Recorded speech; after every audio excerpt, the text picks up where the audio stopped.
تو کہنے لگے کہ جی پھر اس صورت میں قرآن تو پھر آپ کے ساتھ ہے۔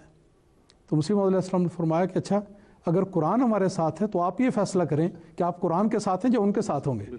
تو انہوں نے کہا جی میں انہی کے ساتھ ہوں اور آپ کے ساتھ ہوں، اور بیعت کر کے نکلے۔ خوشابی ان کا واقعہ۔ تو یہ ہے حق پرست علماء کا اور لوگوں کا طرز عمل کہ جب قرآن کا فیصلہ آ جائے تو فوراً خاموش ہو جاتے ہیں۔ حضرت عمر رضی اللہ تعالیٰ عنہ کے بارے میں یہی آتا ہے، ان کی سیرت کا ایک بہت خاص پہلو بعض لوگوں نے لکھا ہے، اور لکھا ہے کہ کانا وقافاً عند القرآن،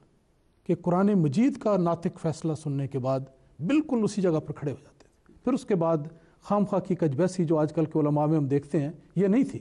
جو بات حق دیکھی اسی وقت سر تسلیم خام کیا۔ اور یہ ہے شان علماء اس بات کو تسلیم کرتے ہیں کہ اگر نص صریح پیش کر دی جائے، مثلا قرآن کریم کی کوئی آیت پیش کر دی جائے تو ہزار دلائل آپ کے پاس ہوں، عقلی، معقولی وغیرہ وغیرہ، قرآن کریم کے پاس ادب کا تقاضا ہے کہ پھر اپنی زبان بند کر لو، ورنہ نہ خدا کا احترام ہے نہ قرآن کا احترام ہے۔ آپ اپنی عزت زیادہ سمجھتے ہیں خدا اور اس کے رسول اور قرآن کریم کے مقابلے میں، اور علماء اتفاق کرتے ہیں اس بات سے۔ نص صریح پیش ہو جائے خاموش مان لو اسے، آمنا وصدقنا۔ لیکن صاحب جو آپ نے ابھی حوالہ حضرت مسیح موعود علیہ السلام کا سنایا ہے، اگر آپ ہمیں بتا سکیں کہ وہ حضور کی کون سی تصنیف لطیف میں سے، تاکہ ہم اپنے ناظرین کو بھی اسے آگاہ کر سکیں۔ جی میں یہ حوالہ حضرت مسیح موعود علیہ السلام کا یہ بتا دیتا ہوں آپ کو۔ کتاب البریہ روحانی خزائن جلد 13 صفحہ 225 226 پہ ہے۔ کتاب البریہ بہت ہی معرکۃ الآراء کتاب ہے، اور یہ کتاب اس اعتبار سے بھی پڑھنے والی ہے کہ اس سے حضرت مسیح موعود علیہ السلام کا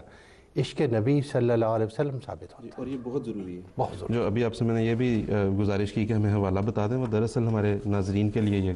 تھا کہ وہ انہیں معلوم ہو سکے، خاص طور پہ ہمارے غیر احمدی ناظرین کو یہ معلوم ہو سکے، کیونکہ تحقیق کا اصول یہ ہے کہ آپ روٹ سورس پہ جا کے دیکھیں کہ کیا لکھا ہے۔ قرآن کریم کی تعلیم اگر آپ نے سننی ہے، سمجھنی ہے، تو آپ قرآن کریم کو پڑھیں گے تو تب آپ کو پتہ چلے گا۔ حدیث کی صحیح کتب کو پڑھیں گے تو حدیث کی کتب کا پتہ، کہ حدیث کی تعلیم آپ کو حاصل ہوگی، حدیث کا علم آپ کو حاصل ہوگا۔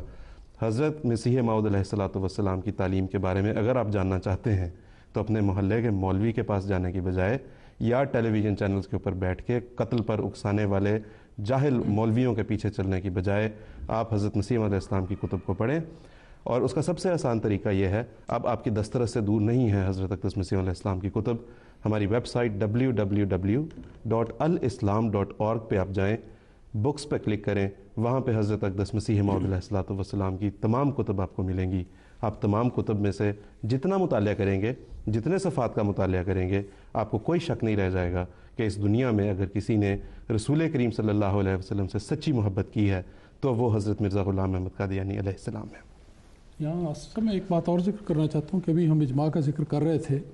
یہ جو غیر احمدی بعض حلقوں کی طرف سے کہا جاتا ہے اور ہمارے بعض سوال کرنے والے بیان کرتے ہیں کہ گویا ساری امت مسلمہ کا حضرت عیسیٰ علیہ السلام کے جسمانی رفع پر ایک گویا اجماع ہو گیا، یہ بات قطعاً بالبداہت غلط ہے، اور حقیقت یہ ہے کہ ہرگز اس بات پہ اجماع نہیں ہوا۔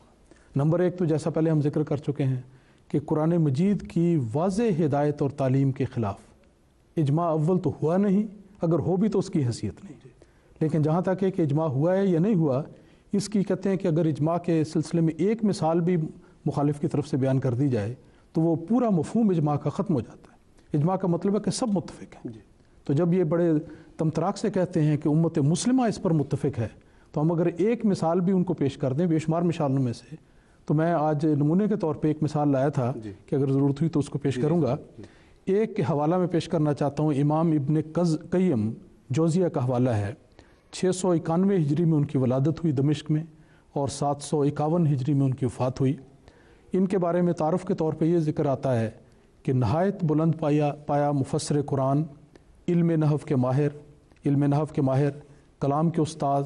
بہت بڑے مجتہد، اور حضرت امام ابن تیمیہ کے صحیح جانشین بیان کیا جاتا ہے۔ ہمارے بعض حلقے جو ہیں وہ حضرت امام ابن تیمیہ کی ہر بات کو سند کے طور پر پیش کرتے ہیں، اور حضرت امام ابن قیم ان کے صحیح جانشین کے طور پر اچھی طرح جانے پہچانے جاتے ہیں۔ ان کی کتاب زاد المعاد اس وقت میرے سامنے ہے، اس کا حوالہ